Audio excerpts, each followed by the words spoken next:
2024년 기준 이른바 스카이라고 불리는 대학 신입생의 3명 중 2명은 대학 진학을 위해 익숙한 동네를 떠나 서울로 모입니다. 서울에는 익숙한 얼굴도 추억이 담긴 장소도 없지만 인서울을 위해서라면 이 모든 것을 두고 오는 것쯤은 너무나 당연한 것으로 여겨지곤 합니다.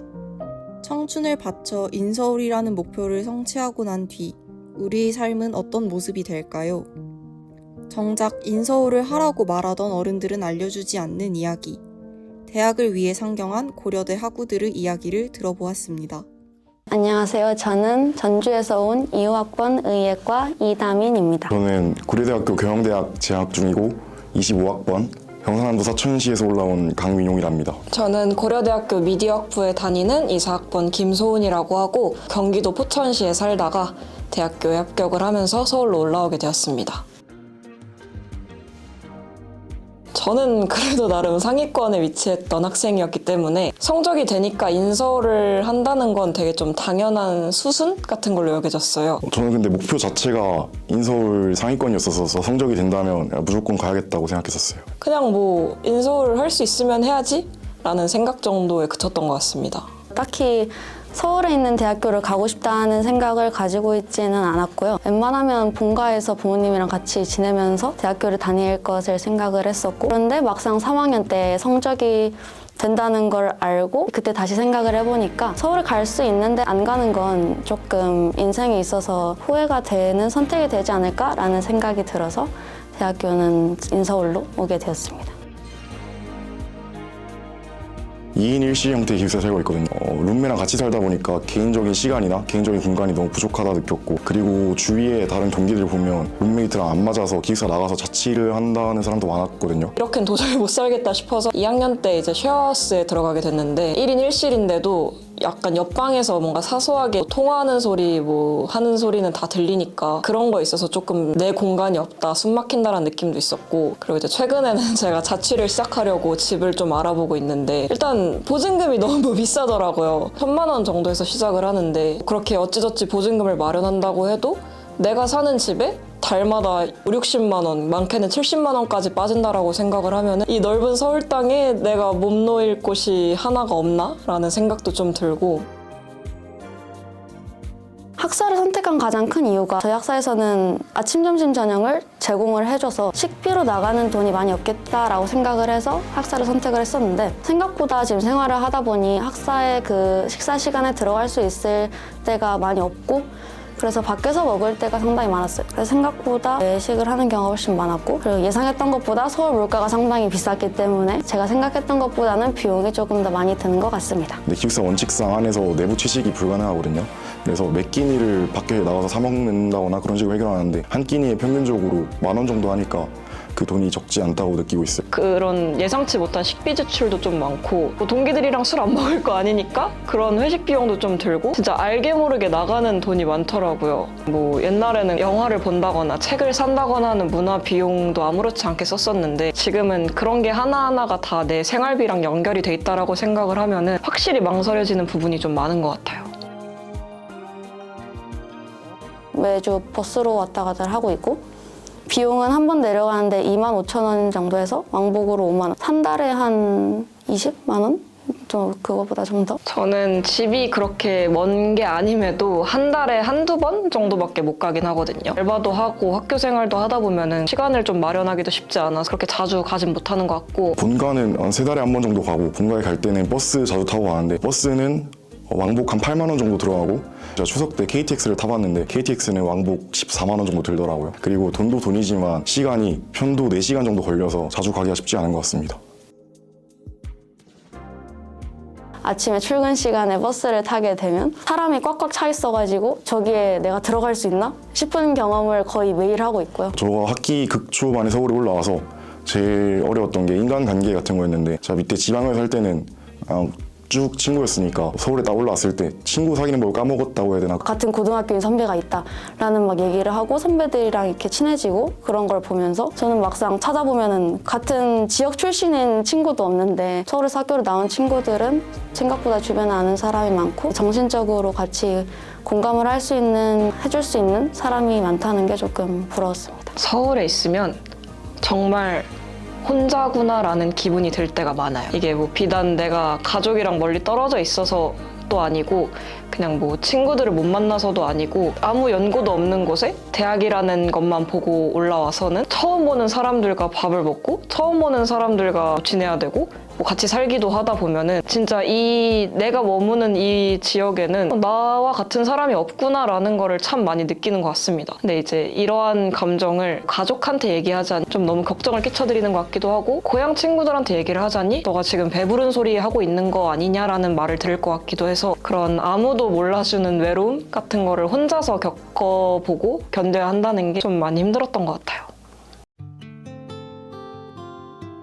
서울은 그렇게까지 낭만적이지 않다? 저도 당연히 인서울에 대한 엄청난 꿈과 기대를 갖고 올라왔는데 막상 와보니까 내가 가졌던 기대만큼 서울이 막 아름답지는 않더라고요. 뭐 그렇다고 뭐 열심히 인서울을 위해 노력을 하는 학생분들의 사기를 저하하고자 하는 그런 말은 절대 아닌데 그냥 인서울만 하면 모든 게 잘 풀리겠지라는 그런 막연한 생각을 갖고 올라오면은 그 막상 서울에 올라왔을 때 공허함이랑 괴리가 되게 느껴지는 것 같아요. 사실 처음에 지방에서 왔다는 게 흠이 될까 살짝 무섭긴 했거든요. 근데 사람을 판단하는 게 그런 출신지는 전혀 아니라고 요즘 느끼고 있어서 만약에 그래서 초반에 좀 무섭다고 해도 그런 거에 자존감을 낮추지 말고 잘 적응해 나왔으면 좋겠습니다. 아마 고등학교 친구들이 많이 이런 고민을 할 텐데 저는 성적이 된다면 인서울을 추천해주고 싶어요. 자기 삶의 터전을 벗어나서 다른 지역으로 가서 생활을 한다는 것 자체가 인생에서 되게 큰 경험인 것 같고 그리고 생각해보지 못했던 다양한 사람들을 만나고 또 거기에서 다양한 경험들을 할 수 있는 좋은 기회라고 생각을 해요. 미리 본인이 경험하지 않고 걱정하는 것만으로 그 선택지를 지워버리는 건 추천하지 않습니다. 고려대학교에서는 학생들이 겪는 문제를 해결하기 위해 어떤 정책을 시행하고 있을까요?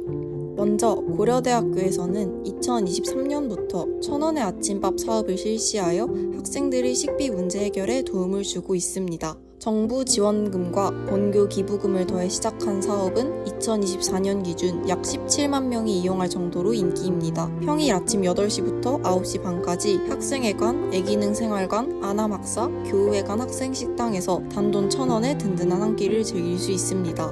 고려대 이만 학우들의 학생복지를 담당하는 학생자치기구 고려대학교 학생복지위원회는 매년 귀향버스 사업을 시행하고 있습니다. 추석에 지방으로 내려가야 하는 학생들이 시중보다 저렴한 가격에 우등버스와 여행자 보험을 이용할 수 있도록 도와줍니다. 귀향버스 신청은 주로 추석 한 달 전에 실시되며 고려대학교 민주광장에서 출발하여 대전, 구미, 포항, 부산, 여수, 목포 등으로 향하는 다양한 노선이 운영되고 있습니다. 그렇다면 서울특별시는 어떤 노력을 하고 있을까요? 지방에서 상경한 대학생들의 생활을 지원하기 위해 청년과 가장 가까운 위치에서 실질적인 도움을 제공하는 곳이 바로 청년센터입니다.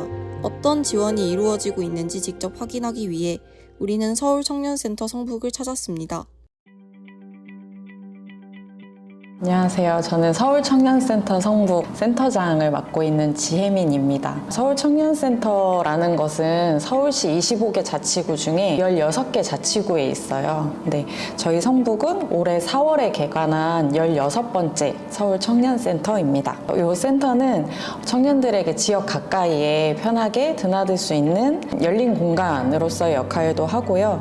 서울시와 그 자치구의 청년 정책을 전달하는 그런 역할로서도 청년센터가 수행하고 있습니다. 1층을 일단 오시면 환영해드리고 그리고 그러기 위한 운영사무실이 있고요. 2층은 굉장히 카페처럼 커피도 자유롭게 드실 수 있고 여럿이서 그룹으로도 이용하실 수 있는 회의실도 같이 딸려 있고요. 3층은 이제 회의실 대관을 신청하셔서 한 8분 정도 모이실 수 있는 공간을 대관해드리고 있고 요즘에 화상 면접이 많아요. 그래서 화상 면접을 볼 공간이 별도로 필요하신 분들은 미리 예약하고 면접을 보시기도 하고요. 4층은 이제 그룹으로 저희가 교육을 진행하기도 하고 단체 회의도 진행할 수 있습니다. 4층은 조금 열린 공간이어서 식사를 간단하게 하시거나 조금 쉬실 수 있게 공간이 이루어져 있습니다.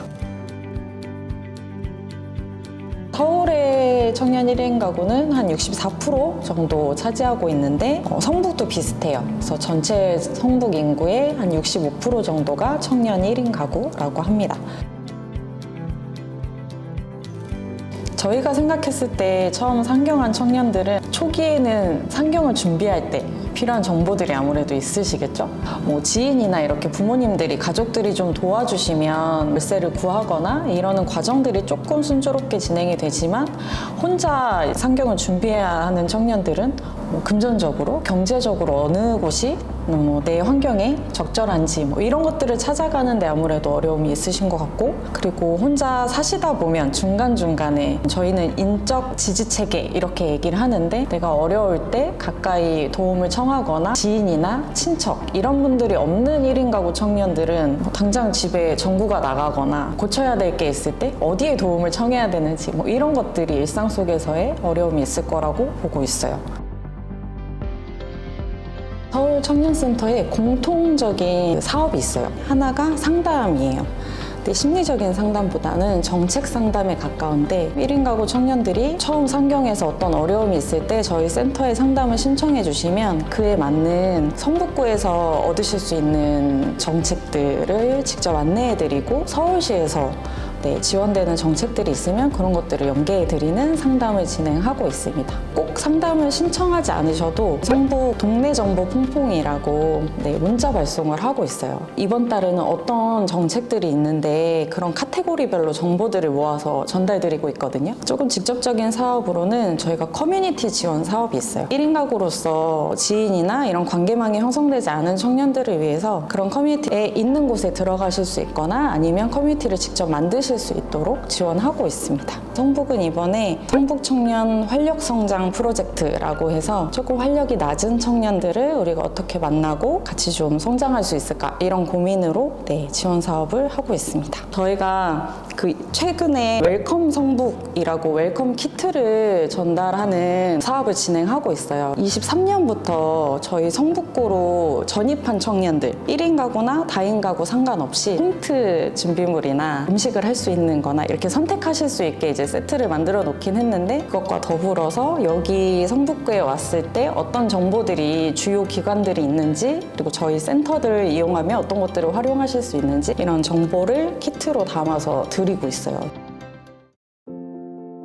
청년 정책은 계속 청년의 주도로 만들어지고 있어서 이렇게 고민이 되시고 어떤 지원이 필요하다라고 생각되는 것들을 센터를 활용해서 제안을 주시면 필요한 제대로 된 정책들이 나오지 않을까?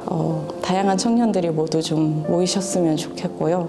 그 지역 가까이에 누구나 이용할 수 있는 게 저희 청년센터라고 했는데, 그 소식이 좀 닿지 않는 그런 청년들은 누구이고 우리가 어떻게 만날 수 있을까? 이런 고민들을 청년센터에서는 하고 있으니까 그런 이야기들도 많이 전해주시면 좋겠다는 말씀드립니다. 청년들을 위한 지원은 많이 준비되어 있지만 도움을 필요로 하는 이들이 정책들을 잘 알지 못한다는 한계가 있습니다. 제도와 현실 사이의 간극을 메우는 일은 아직 남아있는 과제입니다. 그럼에도 불구하고 청년들은 여전히 서울에서 살아가고 있습니다. 우리는 다시 묻습니다. 당신에게 서울은 어떤 의미를 가지고 있나요? 저에게 서울은 아직 낯선 고향인 것 같아요. 앞으로는 이제 전주보다 많은 시간을 보낼 곳이라 저한테 심적으로 고향 같은 지역이 되었으면 좋겠다는 바람이 있습니다. 하지만 아직은 서울에 지낸 지 얼마 안 됐기 때문에 저에겐 아직 낯선 고향이 된 것 같습니다.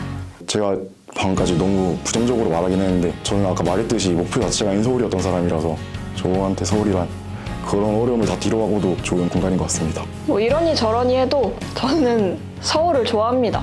기회도 많고 볼 것도 많고, 저는 이 세상에 되게 궁금한 것도 많고 알아가고 싶은 것도 많거든요. 근데 이제 서울에 살다 보면은 그러한 내 세상이 조금 넓어지는 기분도 들고, 근데 이제 그만큼 내가 혼자 남겨져 있구나라는 기분도 들면서 약간 애증의 존재랄까? 각자 다른 이유로 서울에 로그인한 우리는 각자 다른 방식으로 하루를 기록해 갑니다. 그렇게 이어진 하루들이 쌓이며 서울에서의 우리의 삶은 오늘도 계속됩니다.